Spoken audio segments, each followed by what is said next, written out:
Hello everyone, मैं Sanjeev Kumar Arora Buddha academy fourth civil service में आपका स्वागत है। आज हम देखेंगे एमपीपीएससी प्रीवियस पेपर 2014 का। हम देखेंगे किस प्रकार का पेपर आता है, उसका विश्लेषण करेंगे। ठीक है, प्रीवियस पेपर 2014 का। चलिए आज का पहला क्वेश्चन देखते हैं। पर वीडियो देखने से पहले चैनल को सब्सक्राइब करें और बेल आइकन को प्रेस कर लें, जिससे ऐसी वीडियो आप तक पहुँच सके। चलिए शुरुआत करते हैं आज का पहला क्वेश्चन। किस पंचवर्षीय योजना के अंतर्गत समाज के समाजवादी ढांचे की स्थापना का संकल्प लिया गया था? देखिए, सबसे पहले किस पंचवर्षीय योजना के अंतर्गत समाजवादी ढांचे की स्थापना का संकल्प लिया गया था? तो यह कौन सा है? ऑप्शन नंबर 4, चतुर्पंचवर्षीय योजना। ठीक है, तो चौथी पंचवर्षीय योजना में समाजवादी ढांचे की स्थापना का संकल्प लिया गया था। ठीक है, इस प्रकार की थीम आती है यदि आप पंचवर्षीय योजना पढ़ते हैं। ठीक है, तो प्रथम पंचवर्षीय योजना हमारी प्रारंभ हुई थी तो 1951 से 56 तक। ठीक है, तथा जो हमारी हुई थी चतुर्पंचवर्षीय योजना जो हुई थी 1969 से 74। ठीक, चलिए नेक्स्ट क्वेश्चन देखते हैं। भारत में पंचायती राज त्रिस्तरीय व्यवस्था का अनुमोदन किस समिति के द्वारा किया गया था? तो राइट आंसर है इसका वल्लभ राय मेहता। ठीक है, तो त्रिस्तरीय, ठीक, और 2 स्तरीय किससे? अशोक मेहता। ठीक है, याद रखना, 2 स्तरीय व्यवस्था थी, वह कौन सी थी? अशोक मेहता। ठीक, चलिए नेक्स्ट क्वेश्चन देखते हैं।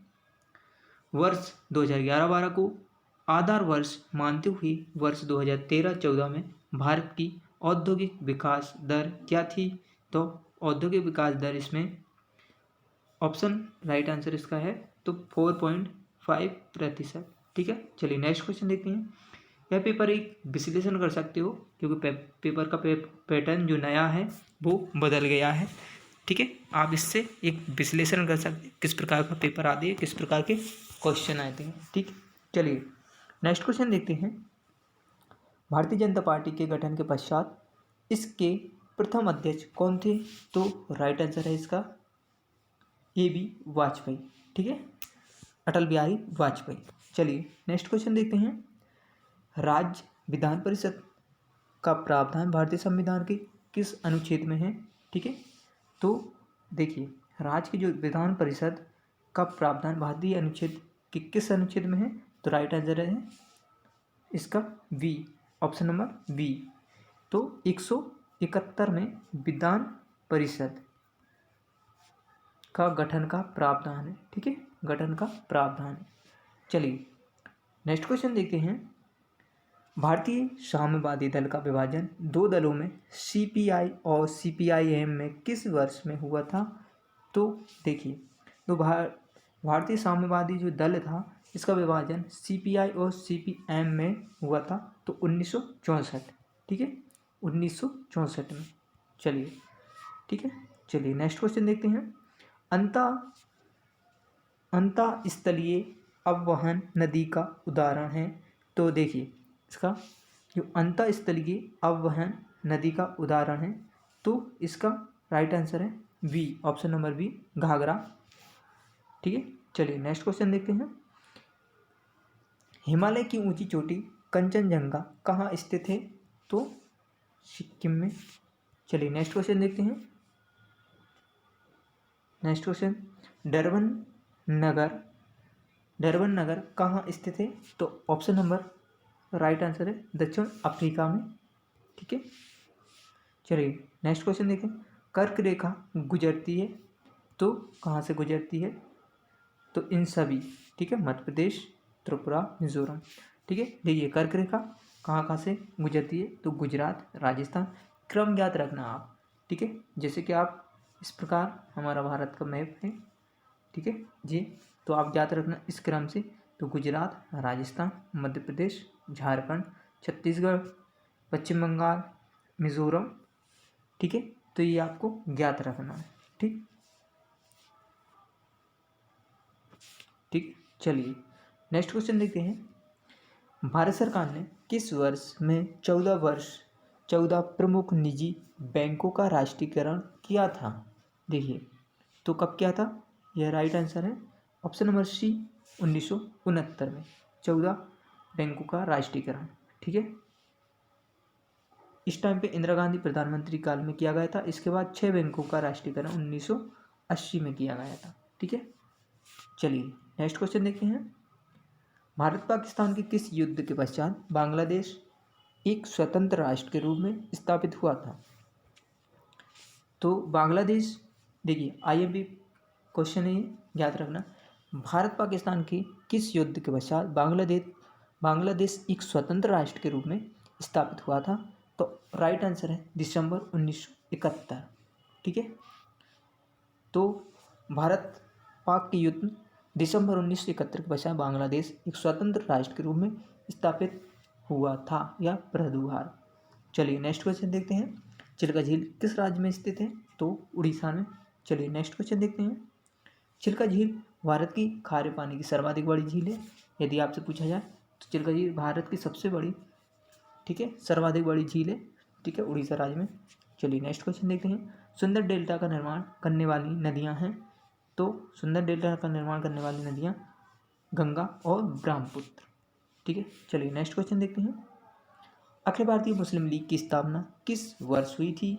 तो अखिल भारतीय मुस्लिम लीग की स्थापना 1906 में हुई थी। इसकी स्थापना आगा खां द्वारा अखिल भारतीय मुस्लिम लीग की स्थापना की गई थी। और कहाँ पर की गई थी? ये ढाका। ठीक है, ढाका।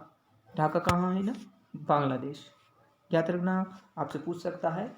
ठीक है, मुस्लिम लीग की स्थापना कहाँ हुई थी? तो ढाका में। चलिए नेक्स्ट क्वेश्चन देखते हैं। किस गवर्नर जनरल ने भारत में स्थायी भू राजस्व व्यवस्था स्थापित की थी? तो लॉर्ड कॉर्नवालिस ने। ठीक है, लॉर्ड कॉर्नवालिस ने स्थायी भू राजस्व व्यवस्था स्थापित की थी। कब की थी? है 1793 में। ठीक है, चलिए नेक्स्ट क्वेश्चन देखते हैं।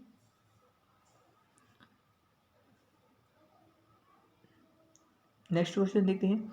भारत के विभाजन से संबंधित माउंटबेटन योजना की सरकारी तौर पर घोषणा कब हुई थी? देखिए, भारत के विभाजन से संबंधित जो माउंटबेटन योजना की सरकारी घोषणा कब हुई थी? तो 3 जून 1947।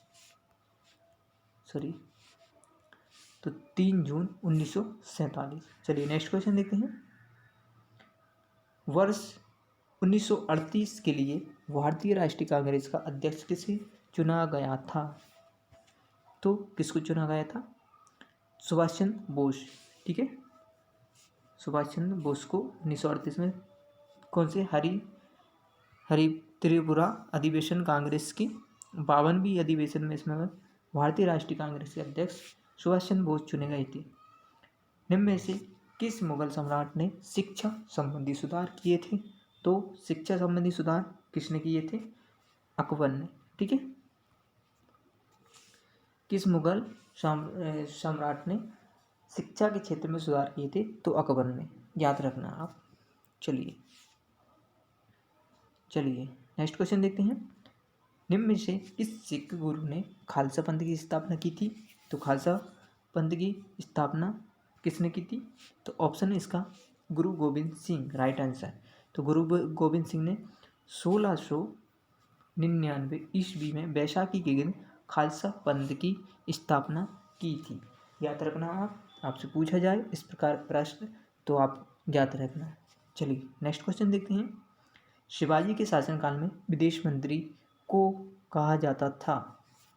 तो शिवाजी के जो शासनकाल में विदेशी मंत्री को कहा जाता था तो सुमंत। ठीक है, याद रखना, विदेशी मंत्री को सुमंत। तो शिवाजी के मराठा साम्राज्य की स्थापना की थी। शिवाजी के जो अष्टप्रधान मंत्रिमंडल में विदेश मंत्री सुमंत कहा जाता था। याद रखना आप, अष्टप्रधान पूछे जाए तो आपको सभी याद रखना, जिसमें आपसे विदेश मंत्री पूछा गया तो सुमंत। चलिए नेक्स्ट क्वेश्चन देखते हैं। निम्न में से कौन सी रचना संत तुलसीदास ने की है? नहीं की है। तो कौन सी नहीं की? तो साहित्य रत्न ने की। गीतावली, कवितावली, विनय पत्रिका जी इनकी रचना है। चलिए नेक्स्ट क्वेश्चन देखते हैं। निम्नलिखित में से राजपूत वंशों में से किसने 8वीं शताब्दी में दिल्ली का या दहली शहर की स्थापना की? तो तोमर वंश। चलिए नेक्स्ट क्वेश्चन देखते हैं। राजपूत वंशों में तोमर वंश ने 8वीं शताब्दी में दिल्ली शहर की स्थापना की थी। नेक्स्ट क्वेश्चन देखते हैं। गुप्त साम्राज्य द्वारा निम्न में से किन्हें कर रहित कृषि भूमि प्रदान की जाती थी? तो देखिए, गुप्त साम्राज्य द्वारा निम्न में से किन्हें कर रहित कृषि भूमि प्रदान की जाती थी? तो ब्राह्मणों को। ठीक है, याद रखना। चलिए नेक्स्ट क्वेश्चन देखते हैं। निम्न में से किस सुल्तान ने बाजार सुधार लागू की थी? तो किसने? अलाउद्दीन खिलजी ने। ठीक है, तो 22 अक्टूबर 1296 में खिलजी वंश का सुल्तान अलाउद्दीन खिलजी दिल्ली का सुल्तान बना। इसने बाजार सुधार व्यवस्था लागू की, साथ ही घोड़े दागने और सैनिकों का हुलिया लिखने की प्रथा प्रारंभ की थी। चलिए नेक्स्ट क्वेश्चन देखते हैं। भारत में सबसे लंबी तटरेखा वाला राज्य है? तो राइट आंसर इसका सी। ठीक है, चलिए नेक्स्ट क्वेश्चन देखते हैं। भारत में सबसे कम नगरीय जनसंख्या वाला राज्य है?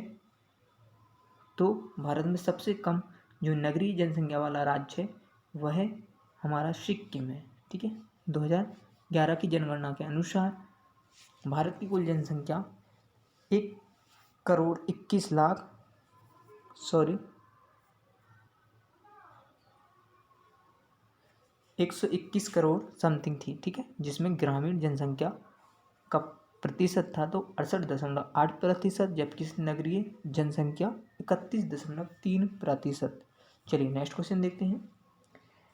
निम्न में से किस बौद्ध साहित्य में महात्मा बुद्ध के नैतिक एवं सिद्धांत से संबंधित प्रवचन संकलित हैं? देखिए, बौद्ध साहित्य में जो महात्मा बुद्ध के नैतिक सिद्धांत का संबंधित प्रवचन संकलित है तो सुत्त पिटक। याद रखना, जब आपसे पूछा जाए सिद्धांत तो सा से सिद्धांत, सा से सुत्त पिटक, इस प्रकार आपको ज्ञात रखना, तो आपकी एक ट्रिक भी रहेगी, तो आसानी भी और आप ज्ञात भी रख सकते हो। ठीक है, चलिए जनगणना 2011 के अनुसार मध्य प्रदेश की कुल जनसंख्या में ग्रामीण जनसंख्या का प्रतिशत है? तो मध्य प्रदेश में जो ग्रामीण जनसंख्या का प्रतिशत है वो 72.4%। ठीक है, चलिए नेक्स्ट क्वेश्चन देखते हैं।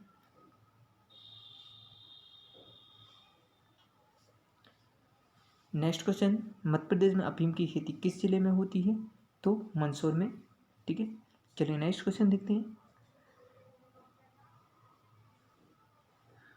जनगणना 2011 के अनुसार मध्य प्रदेश में सर्वाधिक स्त्री पुरुष अनुपात वाला जिला है? तो ठीक है, स्त्री पुरुष अनुपात वाला जिला बालाघाट। ठीक है, यहाँ पे ठीक है, यहाँ पे जो स्त्री, यहाँ पे पुरुषों का अनुपात कितना है? 1021 है। ठीक है, हाल ही में अभी हमारा भारत के जो लिंगानुपात है उसमें सुधार हुआ है। ठीक है, अब हमारी जो स्त्री पुरुषों पर स्त्रियों की संख्या अधिक हो गई। ठीक है, हमारे लिंगानुपात में सुधार हुआ है। चलिए नेक्स्ट क्वेश्चन देखते हैं। देखिए, ये प्रीवियस पेपर है, आप एनालिस कर सकते हो। पिछले पेपर और अभी के पेपर में बहुत चेंजेस आ गए हैं। इस प्रकार के अब जो पेपर आएंगे वो कंसेप्ट आएंगे। ठीक है, तो आपको विस्तृत रूप से पढ़ना है। चलिए नेक्स्ट क्वेश्चन देखते हैं। मध्य प्रदेश में जीवाश्म राष्ट्रीय उद्यान है तो कहाँ है? ऑप्शन नंबर बी, मंडला में। ठीक है, नेक्स्ट क्वेश्चन देखते हैं। मध्य प्रदेश में सागौन के वन कुल वन क्षेत्रफल के लगभग कितने प्रतिशत भाग पाए जाते हैं? तो देखिए, सागौन के वन, तो सागौन के वन जो क्षेत्रफल के लगभग कितने प्रतिशत पाए जाते हैं? तो 17.8%। ठीक है, ये अभी क्वेश्चन भी पूछा है 2020 के प्री में। ठीक है, तो आपको ज्ञात रखना है। ठीक है, तथा दूसरे स्थान पर लगभग 16% तो साल के वन पाए जाते हैं। तो सागौन की कहाँ अधिक पाए जाते हैं? ठीक है, सागौन की कितने पाए जाते हैं? 17.8।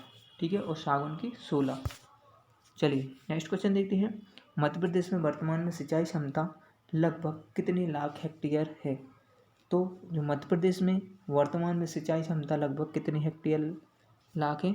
तो 44.94, 4 लाख हेक्टेयर। ठीक है, चलिए नेक्स्ट क्वेश्चन देखते हैं। स्वच्छ जल समुदाय में लैंडिंग आवास का उदाहरण है, तो तालाब एवं दलदल। तो स्वच्छ जल समुदाय में लैंडिंग आवास का उदाहरण है तो तालाब और दलदल।